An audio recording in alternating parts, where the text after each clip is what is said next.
तो हाय गाइज़, अस्सलाम वालेकुम। कैसे हैं आप सब? उम्मीद करता हूँ आप सब खैरियत से होंगे और बिल्कुल ठीक होंगे और आपके बर्ड भी बिल्कुल खैरियत से होंगे। तो आज की जो हमारी वीडियो का टॉपिक है वो हमने बात करनी है ज़ेब्रा फिंच और जावा के ऊपर कि हम उसको क्या हम उसको कॉलोनी के अंदर ब्रीड करवा सकते हैं या हमारे पास जो है वो केजेस में वो बेस्ट ब्रीड करती है, और इसकी ब्रीडिंग डाइट्स वगैरह क्या है और इसका सीज़न कब शुरू होता है और कब जो है वो ख़त्म होता है। तो इसके ऊपर ही हमने बात करनी है। तो ये चंद बातें हैं जो आज हम इस वीडियो में आपके साथ शेयर करेंगे। तो अगर आप हमारे चैनल पे न्यू है तो हमारे चैनल को सब्सक्राइब करके साथ बेल नोटिफिकेशन को ऑन कर दें ताकि मैं जो भी वीडियो बनाऊं वो आप तक पहुंच सके। तो चलें फ्रेंड्स, स्टार्ट करते हैं। तो हम बात करते हैं सबसे पहले इनकी ब्रीडिंग के ऊपर। ठीक है, जावा इस टाइम में वैसे भी मार्केट की बहुत ज़्यादा हॉट आइटम चल रही है। बहुत सारे फ्रेंड जो है वो जावा ढूंढ रहे हैं। ठीक है, कि हमने जो है वो जावा का सेटअप लगाना है, लेकिन उनको जावा इस टाइम अवेलेबल नहीं हो रही है। अगर कहीं से अवेलेबल हो भी रही है तो बहुत ज़्यादा उनको महंगी कीमत पर जो है वो आपको मिल रही है। ठीक है, अगर आप उसके भी आप इस टाइम तो आपको ब्रीडर पेयर तो बिल्कुल भी कहीं से नहीं मिलेगा। आपको मिलेगा तो सिर्फ़ और सिर्फ पट्ठों में मिलेगा, ये रेडी टू ब्रीड में या अडल्ट पेयर। तो वो आप लेके इजीली अपने सेटअप पर लगा सकते हैं। तो उनको कोई ज़्यादा इतना टाइम नहीं लगता कि आपको 8 महीने 9 महीने इंतज़ार करना पड़ेगा। तो आप उसके पट्ठे भी अगर आप लेके लगा लें तो इंशाल्लाह वो आपके पास सीज़न जाते जाते 1 या 2 क्लच आपको दे के ज़रूर जाएंगे। तो इसीलिए अगर आपने अभी इन्वेस्टमेंट करनी है तो आप बेस्ट टाइम है, आप इन्वेस्टमेंट कर सकते हैं कि आप पट्ठे लेकर आप अपने पास रख सकते हैं। एक तो ये बात है कि एक जावा के अंदर सबसे बड़ी जो है वो ये चीज़ पाई जाती है कि वो अगर आप पट्ठों से लेकर तैयार करते हैं तो वो आपके पास बिल्कुल बेस्ट तरीके से एडजस्ट हो सकती है, क्योंकि उसमें ज़्यादा जो मसला मसाइल आते हैं वो आते हैं कि वो अगर आप ब्रीडर पेयर लेते हैं तो वो अपने जो चिक्स वगैरह अगर निकाल, पहली बात है वो वहाँ पे इतनी जल्दी ब्रीड नहीं करती। अगर वो ब्रीड करती है तो वो अपने चिक्स को सही तरीके से फीड नहीं करवाती या अपने चिक्स को अपने बॉक्सेस से जो है वो बाहर फेंक देती है, जिसकी वजह से आपके चिक्स की जो है वो डेथ हो जाती है, मतलब वो एक्सपायर हो जाते हैं। तो इसीलिए आप पेयर लेके लगा लें। पेयर लेके वो तो आप किसी भी अगर आपने सेटअप न्यू लगाना है तो वो आपको सबसे पहले मैं ये रिकमेंड करूँगा कि आपने जब भी लगाना है तो वो पट्ठों से पट्ठे लगाएं तो आके आपके सेट पे आसानी से वो एडजस्ट हो सके और आपके पास वो ब्रीडिंग भी जल्दी कर दे। तो फिर हम बात करते हैं कि उसकी क्या हम उसको कॉलोनी में ब्रीड करवा सकते हैं या उसको हम केज बाय केज लगा सकते हैं।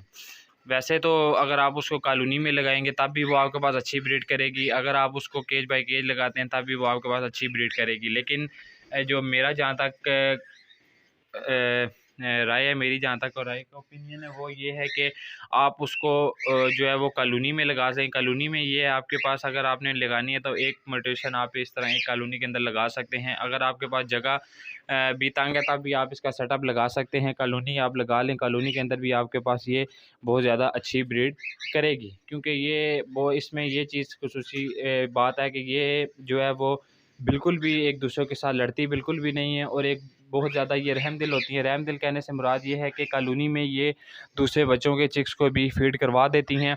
केज बाय केज ये है कि आप एक केज में लगाओगे, एक पेयर बस अपने चिक्स को फीड करवाएगा तो दूसरा पेयर बाजू का तो होता है अपने चिक्स को फीड नहीं करवाता।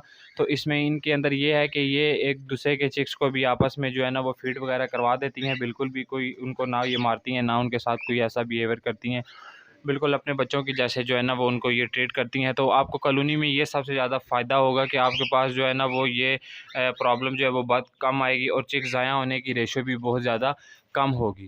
तो केज बाय केज भी आप लगा सकते हैं, लेकिन ये है कि मेरा जो ज़ाती मेरी राय है वो ये है कि आप इसको कॉलोनी के अंदर लगाएं। कॉलोनी के अंदर आपके पास एक तो ये कम टाइम लेंगी, मतलब कम जगह के अंदर आप कॉलोनी लगा लें। फिर आप जब इनको दाना इनको डालते हैं तो वो भी आपका बहुत कम टाइम लगेगा। आप बहुत सारे पेड़ को एक ही जगह पर आप दाना और शॉर्ट फूड वगैरह डाल देंगे। इस तरह आप केज बाय केज लगाएं तो वो आपको टाइम भी लग सकता है। तो पर इससे आज जैसे दौर के अंदर टाइम तो वैसे ही किसी के पास नहीं होता ज़्यादा, तो अगर आपके पास टाइम नहीं होता इतना तो आप इनको कॉलोनी में लगाओ, ये सबसे बेस्ट चीज़ है। तो आप इनमें लगा सकते हो। आप अगर लगाना चाहते हो अल्बाइनो लगाना चाहते हो तो अगर आपके बजट के हिसाब से आप डबल प्रॉफिट उनसे लेना चाहते हो तो आप साथ फॉस्टर पेयर लगा सकते हो। उसके अंदर ग्रे के अंदर आप नीचे आप एग्स जो है वो उनके आप फॉस्टर करके तो आप अल्बाइनो और फ़ोन के जो है ना वो चिक्स निकलवा सकते हो, जिससे आपको एक ब्रीड के अंदर जो है ना वो आपको उसका डबल फ़ायदा हो जाएगा। तो ये चीज़ होती है, ये ब्रीड को मेंटेन करने का तरीकाकार ही ये होता है, ब्रीड को बैलेंसिंग करने का यही तरीकाकार होता है कि आप एक पेयर से किस तरीके से आप ज़्यादा से ज़्यादा ब्रीड ले सकते हैं। तो वो आप दूसरे पेयर फोस्टर्स के नीचे, आजकल लव बर्ड वाले जितने हैं वो लव बर्ड वाले ज़्यादातर यही काम कर रहे हैं ना। उन्होंने बस, उनका क्या काम है कि उन्होंने सिर्फ, अगर उन्होंने 10 पेयर म्यूटेशन के लगाए हुए हैं तो वो उन्होंने बीच में जो है ना 20 पेयर उन्होंने फोस्टर के लगाए हुए हैं कि ताकि जो है ना वो जिस तरह उनकी महंगी म्यूटेशन जो है वो एग देती जाएँ, तो वो उस तरीके से जो है ना वो फोस्टर करते जाते हैं आगे और अपना जो है वो प्रॉफिट डबल करते रहते हैं। तो क्योंकि अभी आप, क्योंकि सीज़न होता है, थोड़ा छोटा सा सीज़न होता है, तो आपका बर्ड अगर वो खुद चिक्स पालेगा तो वो बहुत ज़्यादा, अगर आपने महंगी म्यूटेशंस लगाई हुई हैं तो वो खुद पालेगा तो वो बहुत ज़्यादा टाइम ले जाएगा, तो जिसकी वजह से जो है वो आप सीज़न में अगर आपने कम पेयर रखे हैं तो आप उनसे ज़्यादा ब्रीड नहीं ले पाओगे। तो उसका सबसे आसान हल यही है कि आप ब्रीडर पेयर के साथ फॉस्टर पेयर लगा के आप उनसे इजीली महंगे पेयर का जो है ना वो अच्छा प्रॉफिट ले सकते हो। ज़ाहिर बात है, आप मेहनत करते हैं इतनी है, इस टाइम तो महंगाई इतनी है, दाना भी बहुत ज़्यादा इनका महंगा हो चुका है, जिसकी वजह से आपको ज़्यादा मैनेज करने में जो है वो आसानी होगी। तो बाज़-औक़ात इसी वजह से, यही वजह कि ब्रीड कम आने की वजह से या ना आने की वजह से बहुत सारे फ्रेंड डिसहार्ट होकर इस हॉबी को छोड़ देते हैं। तो वो ज़्यादातर वजूहात यही होती हैं, या ब्रीड नहीं आ रही, वो तो अपनी उनकी गलतियों, चंद वजूहात की वजह से आती हैं। वो बस लोगों की बातों में आके तो बस ब्रीडर पेयर उठा लेते हैं, जबकि ब्रीडर पेयर कोई भी नहीं देता है। सब जो है वो, जो कोई फॉल्टेड पेयर होगा तो वही आपको देगा, वैसे आपको कोई भी अपना ब्रीडर पेयर कभी भी नहीं देगा। फैक्ट्री कोई भी नहीं देता प्रोडक्शन, तो हर कोई जो है वो सेल कर देता है, दे देता है। तो ये उनको बात सोचनी चाहिए कि आप फैक्ट्री ना लें, बल्कि आप अपनी फैक्ट्री लगाएं। ठीक है, बुनियाद रख के अपनी फैक्ट्री बनाएं, ताकि आपके पास भी अपनी अच्छी फैक्ट्री हो सके, तो आप जितनी चाहे आगे उसकी प्रोडक्शन सेल करें। तो बहुत ज़्यादा अच्छी हॉबी है, इस हॉबी में आपको जो है ना वो बल्कि ज़्यादा से ज़्यादा इसको प्रमोट करें, ताकि आने वाले जितने भी फैंसर हैं वो अच्छे तरीके से इसके अंदर अपने शौक़ को जो है वो जारी रख सकें, अच्छे तरीके से इनको मेंटेन करके चल सकें। तो हर एक बर्ड को जो है ना वो प्रमोट करें, हर एक बर्ड को जो है ना वो लगाएं। ये नहीं है कि आपने एक ट्रेंड में चल पड़े तो एक के पीछे दौड़ना शुरू कर दें, हर किसी को साथ लेकर चलें, तो इंशाल्लाह आपको बहुत ज़्यादा फ़ायदा होगा। तो हम बात फिर उसके बाद करते हैं कि इसकी हमने ब्रीडिंग डाइट इसको क्या देनी है। ब्रीडिंग डाइट में हमने इनको, ठीक है, ब्रीडिंग डाइट में इनको हमने, जो इनका दाना आता है जिसके अंदर हमारे पास कंगनी आती है, वो हमने इनको देनी है, क्योंकि ये इसके अलावा और ज़्यादा कुछ चीज़ नहीं खाती हैं। फिर आपने इसको बाद, इसको सॉफ्ट फूड के अंदर आपने इसको एग ब्रेड देना है। ठीक है, एग ब्रेड बहुत ज़्यादा शौक़ से खाती हैं। उनके बाद ये सब्ज़ियाँ बहुत शौक़ से खाती हैं, सब्ज़ियाँ ले लेनी है आपने मुख्तलिफ़ किस्म की, तो उनको ब्रीक ब्रीक काट के, जैसे गाजर होगी, चुकंदर हो गया, उसके अंदर और चीज़ें जो है ना वो आपने बाज़-औक़ात बीच में आप पालक भी काट के इनको डाल सकते हैं। तो ये बहुत ज़्यादा शौक़ से वो खाती हैं और अच्छे तरीके से अपने चिक्स को फ़ीड भी करवाती हैं।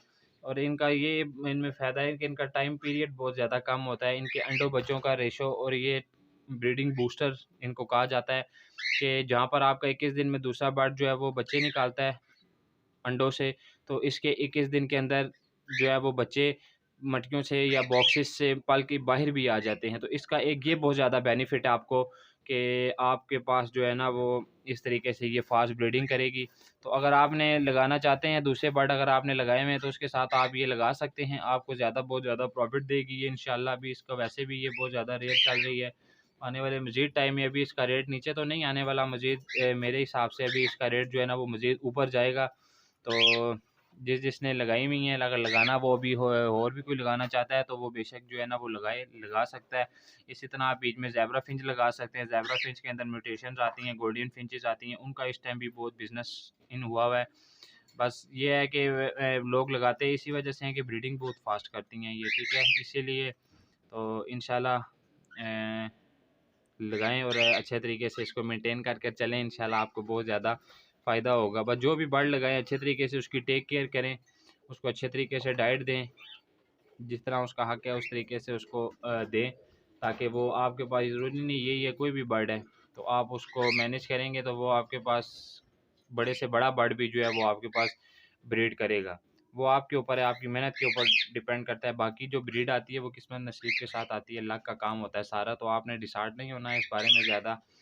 तो ये थी फ्रेंड आज की हमारी वीडियो। उम्मीद करता हूँ आपको वीडियो पसंद आई होगी। मेरी वीडियो पसंद आई है तो मेरी वीडियो को लाइक करें, अपने फ्रेंड के साथ शेयर करके मेरे चैनल को सब्सक्राइब कर दें, साथ लगे बेल नोटिफिकेशन को ऑन कर दें ताकि मैं जो भी वीडियो बनाऊँ वो आप तक पहुँच सके। मिलते हैं किसी नेक्स्ट वीडियो में। अपना बहुत ज़्यादा ख्याल रखिएगा। ठंड का सीज़न चल रहा है तो अपने बर्ड्स का भी ख्याल रखिएगा। अल्लाह हाफिज़।